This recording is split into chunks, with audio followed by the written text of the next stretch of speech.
existem conquistas da humanidade que ocorreram no processo de séculos e séculos, que não foi uma conquista que se deu do dia para a noite.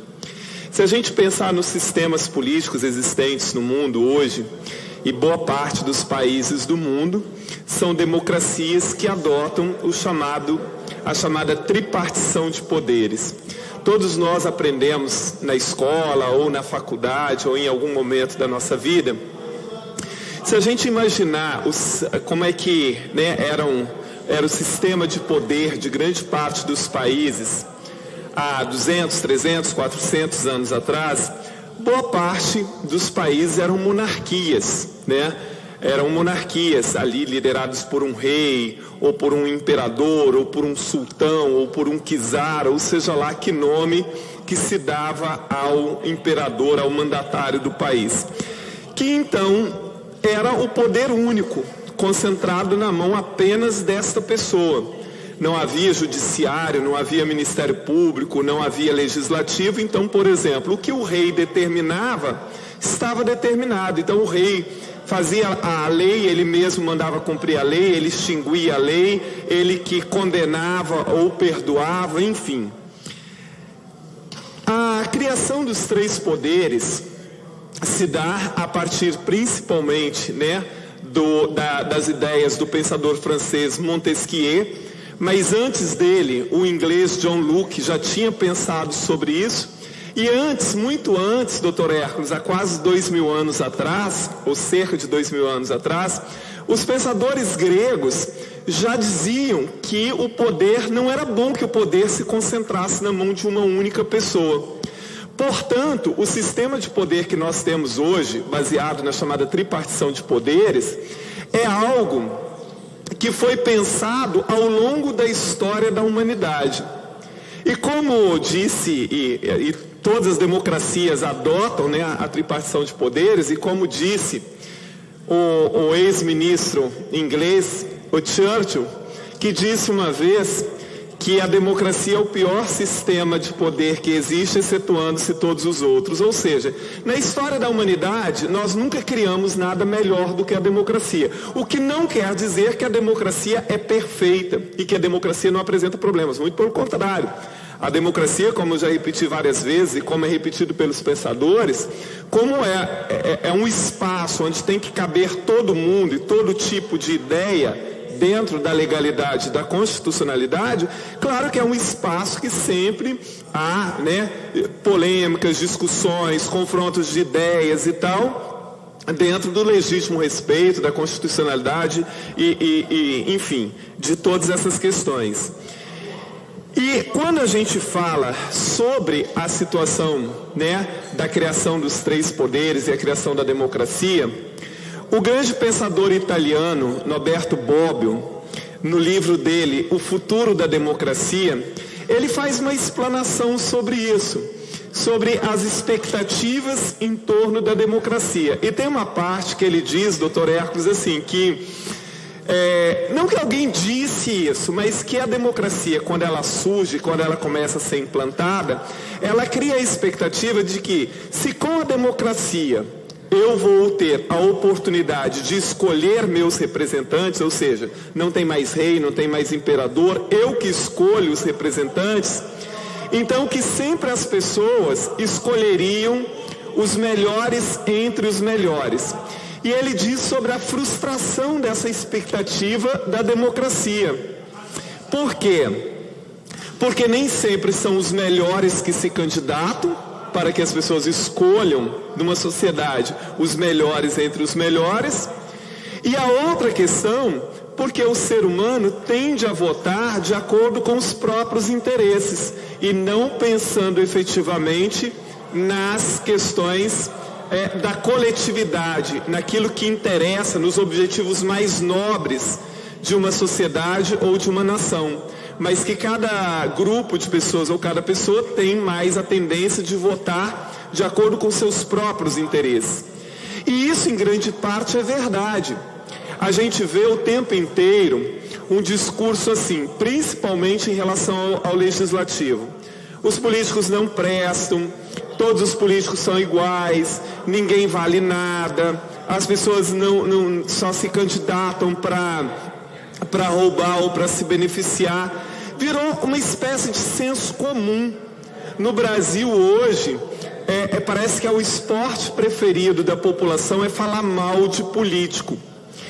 E às vezes, né, também, o tempo inteiro, né, também a imprensa muitas vezes ela diz assim, os políticos, a Assembleia, o Congresso, sem fazer distinção de quem. Então passa também para a população essa ideia quase que permanente de que todos os políticos são iguais. E não são. Claro que não são. Os políticos são muito diferentes entre si. Os políticos agem de forma diferente. Não são todos iguais. Há na política muita gente muito bem intencionada. Agora, há o problema de que muitas vezes o trabalho daqueles que são afinados com aquilo que se comprometem no dia que tomam posse, que não cumprem isso. E isso acaba, às vezes, passando uma imagem extremamente negativa dos políticos e da própria política. E é uma pena esse discurso, esse senso comum, esse pensamento raso, né, de que a política não presta, de que a política não vale nada. Não existe nada que não passe pela política. Tudo é fruto de decisões políticas. Seja o que for, saúde, educação, cultura, meio ambiente, agricultura, etc., nada é ao acaso. Tudo é fruto de decisões políticas. E quando as pessoas passam a acreditar nessa questão de que ninguém vale nada, de que a política não presta, etc., nós vamos vendo muito do que acontece aqui no Brasil. Uma quantidade cada vez maior de pessoas desistindo de votar. Eu disse outro dia aqui, na última eleição, 42 milhões de pessoas aproximadamente no Brasil ou não foram votar, ou votaram em branco, ou anularam o voto. 42 milhões de pessoas. Então, é preocupante essa situação. Agora, ao mesmo tempo, também a gente vê, por parte dos partidos políticos e parte dos políticos, também de não fazer um esforço para mudar esta imagem em relação aos políticos e à política. E isso eu digo, desde o Congresso Nacional, passando pelas assembleias, pelas câmaras de vereadores, pelo Poder Executivo, enfim, de todas as formas. A gente observa, e claro que o Congresso Nacional é a grande vitrine do legislativo brasileiro, porque o que acontece ali imediatamente vai para as câmaras de televisão, para as matérias, etc. O quanto muitas vezes as decisões que ocorrem ali são corporativistas. O quanto essas decisões muitas vezes são para atender sim determinados segmentos, determinados grupos. A ponto de que hoje nós temos no Congresso uma infinidade de bancadas, né? Assim, você tem a bancada evangélica, bancada católica, bancada da agricultura, bancada da bala, bancada de não sei mais o que, etc.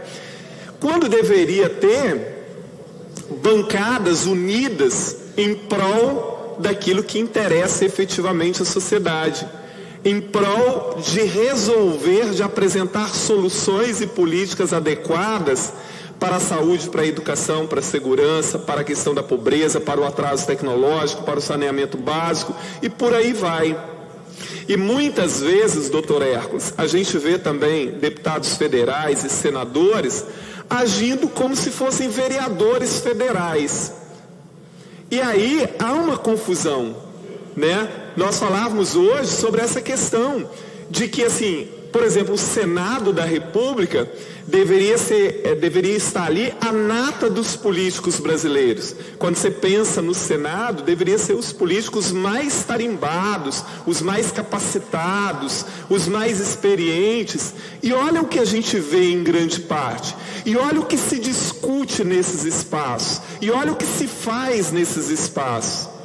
Então, assim, a gente precisa urgentemente repensar a política brasileira como um todo. E talvez, mais do que nunca, fosse necessária a formação política desde a mais tenra idade, não estou falando da formação política partidária, mas de que as pessoas entendam desde muito novo a importância da política.